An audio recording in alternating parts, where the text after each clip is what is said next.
Atlanta United Fan TV, a very unfortunate result. We're not going to win all of them, but we lose 1-3 against a really high-pressing New York Red Bull team, and we knew going in it was going to be a lot of trouble, and it reared its ugly head. We, yeah, I mean, they just really caught us in possession a whole bunch. What do you think of the match? Atlanta United were very, very poor. That's the second consecutive home game that I feel like they've let the fans down a little bit with their performance. What's really interesting is they didn't deal with the press very well. I think that was very obvious, but we've kind of been talking about it on the podcast over the last few weeks where I've been criticizing their finishing and being clinical in front of goal, and that reared its head again. Joseph had a chance. Miggy had a chance. They didn't take their chances. New York did. Two of New York's goals came off of very good crosses and very good finishes. Poor defending on each. The third one, Rbny giving the ball away. I guess New York pressed well, but also I think Atlanta United played very poorly. It looked like half the team had never played with each other before. The passes weren't finding each other ever. Because of the pressure. Yeah, I mean, but sometimes, I mean, even leading up to the third goal, Rbny wasn't exactly being like pressed very hard. He just played a bad ball. I didn't think Russell was very good. He got caught in the ball a couple times in the final third. You know, the final ball was lacking.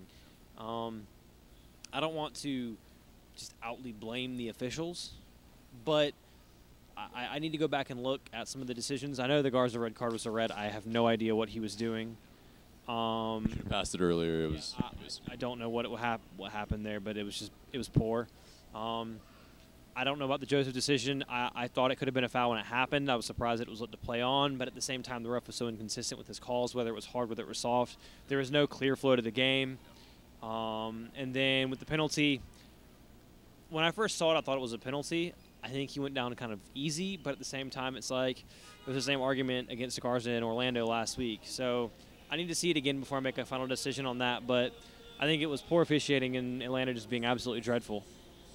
Well, you know, if there's anything that we can somewhat rejoice in is that we're still top of the East and still on top of the Supporters' Shield. So, you know, it's not all doom and gloom, but obviously, you know. Well, New York has the ball in their hand now. I mean, they have 2 games in hand. If they win both of them, they're going to be on 27 points, which puts them first in both. So, I'm a bit frustrated that Atlanta's just been so poor their last 2 games at home. Very ill-disciplined with stupid challenges in both games, getting red cards, and I don't understand why they're so aggressive. They're tied for the league, lead of the league with 3 red cards. You know, could have been 4. Thankfully, you know, Lernovitz has got rescinded, but I don't know what's going on with them at home. I don't know if maybe they're too arrogant playing in front of the home crowd, but they just haven't been very good in their last 2 performances at home. I mean, it's probably good wake-up calls because it happening now, of course, is a lot better than it happening in, say, September, October. Yeah. But so, like, do you think, you know, since Tata has been wanting to go to 4-2-3-1, that this is now the time that, you know, this now probably happens? Well, I mean, it's curious because you want to go to a 4-2-3-1, which is a more attacking formation, especially in the way United play, and yet they've been so poor defensively in the last 2 games at home. I mean, even the penalty and the 2 goals they had aside, you know, LGP was caught on one-on-one situations, which he's not very comfortable in. He made a couple of good tackles. He possibly could have escaped a red card himself.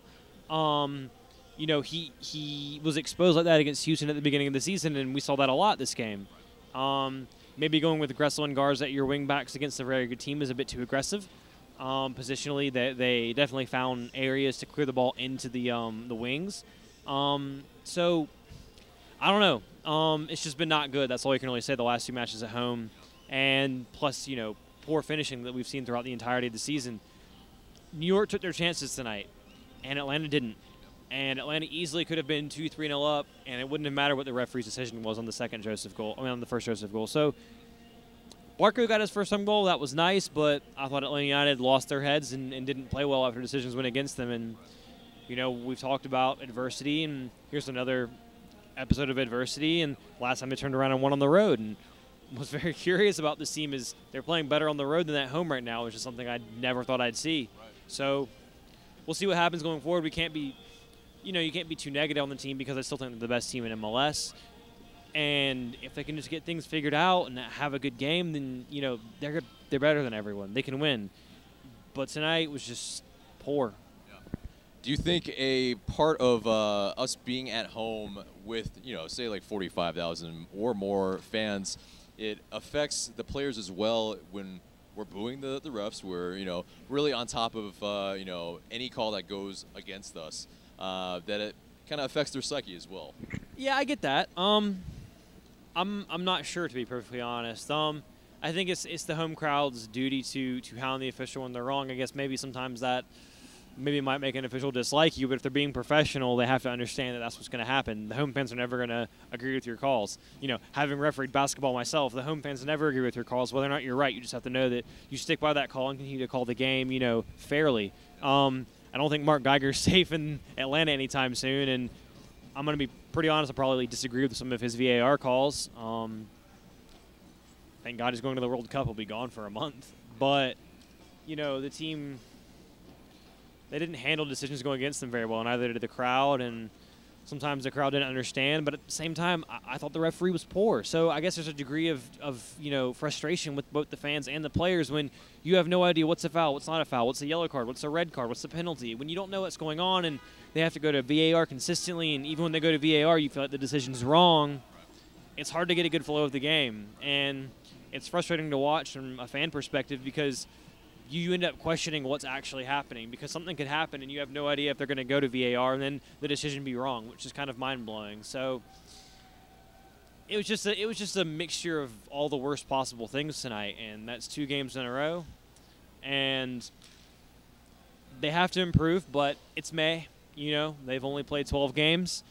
They have, 22 more? So they have to improve and keep working hard and hopefully get that finishing better, and they'll be fine. I mean, I still think they'll be fine. They struggled, at the beginning of last season, and they're leagues ahead of where they were last season, and they didn't find their form until, September, I guess. So, they're deep. They have the ability to be good. I think they are good. It's frustrating now, but let's just see what happens at the end of the season. And, there's going to be nights like this that just piss everyone off, but that's football. I think we need to say our thoughts are with Kamar Lawrence. He took, we believe, a ball to the throat. So the Red Bulls New York player, hopefully a steadfast recovery. Hope you are okay. But, yeah, that is a scary injury, and no one ever wants to see that. But, yeah, I mean, hopefully you recover fast and that everything's okay. But, yeah, thank you, Tanner. Appreciate it.